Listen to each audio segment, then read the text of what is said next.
Bonjour à tous et bienvenue pour ce nouveau test. Aujourd'hui, on va parler des One More Confo Buds, donc qui sont les derniers sortis de chez One More et qui sont, pour faire simple et pour moins de 50 €, voire 40 € même, des concurrents des Apple AirPods, puisqu'ici s'en sont inspirés et ils ont étudié le marché par rapport aux problèmes rencontrés sur les AirPods.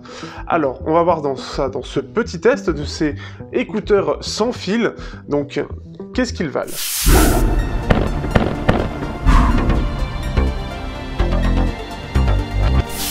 Au niveau du design, pour commencer, on se retrouve avec une boîte qui est très petite pour le coup, et vraiment très portable, et si on compare par exemple avec les Micronauds The Buds que j'avais testé il y a quelques mois de ça déjà, eh bien on peut voir que la boîte est vraiment toute petite. On est sur vraiment quelque chose de compact, et on est sur de l'USB-C, ça devient de plus en plus démocratisé, donc c'est quelque chose qui est à noter tout de même, parce qu'il y a encore pas mal de micro-USB, mais plus ça va, plus le marché passe en USB-C à moins de 50 €.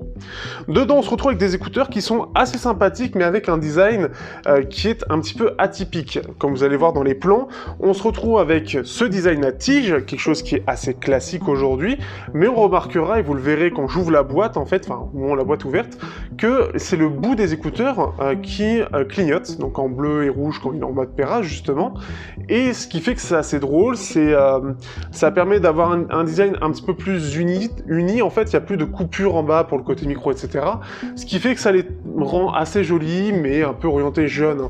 On se rend compte de ça. Ça manque un peu d'un côté un peu pro, j'ai envie de dire. Après, c'est aussi logique. Les écouteurs eux-mêmes, d'ailleurs, ce ne sont pas des intras, mais on le voit avec la forme un peu particulière.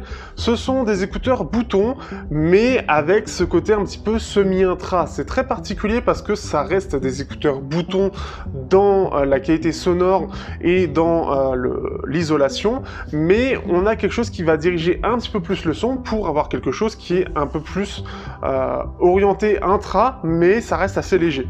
On peut voir un peu d'ailleurs aussi la grille d'aération pour bien faire passer l'air et que vous n'ayez pas cette sensation un petit peu de pression pour ceux pour lesquels ça ferait le plus justement intra. Mais au-delà de ça, on se retrouve avec quelque chose qui est assez sobre, vraiment très léger. Je trouve le design assez joli, mais juste ça fait assez bizarre d'avoir ces écouteurs, enfin ces embouts un petit peu particuliers.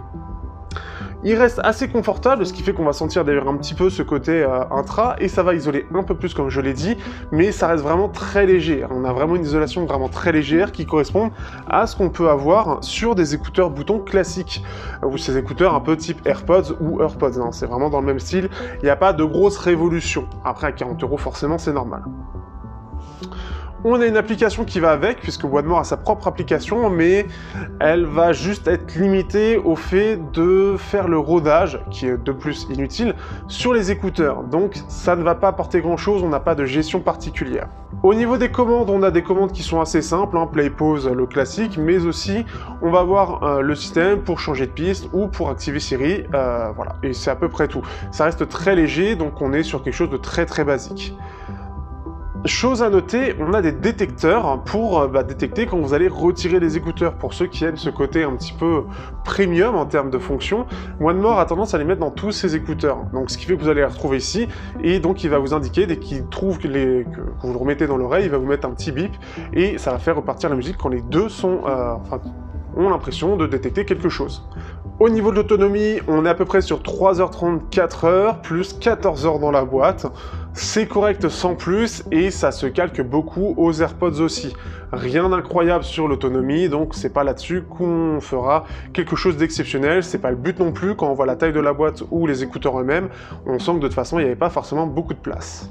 Pour finir sur la qualité sonore, on se retrouve avec un driver de 13 mm, donc typique de ce que l'on peut retrouver sur justement des écouteurs boutons.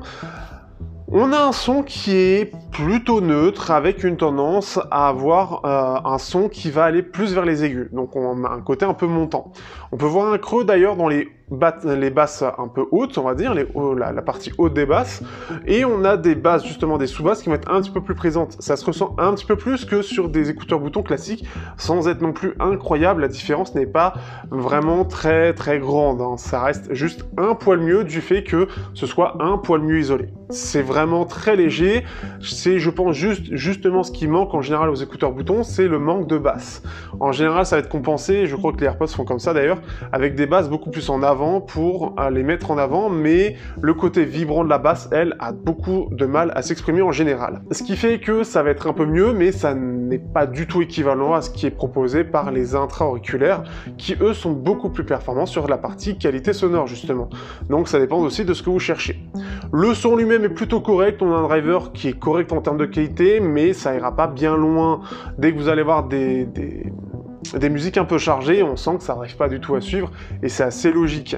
Après, l'avantage, c'est surtout que c'est pas très agressif. On sent quand même qu'on a le côté aigu qui va se mettre un peu plus en avant, donc ceux qui sont sensibles, ça risque de les gêner un petit peu, mais ça ira pas plus loin. Globalement, que peut-on penser donc de ces intras? Pas grand chose, je trouve qu'ils sont corrects pour le prix. Ils ont ce côté écouteur-bouton qui peut vous plaire tout en ayant quelque chose d'un petit peu mieux isolé.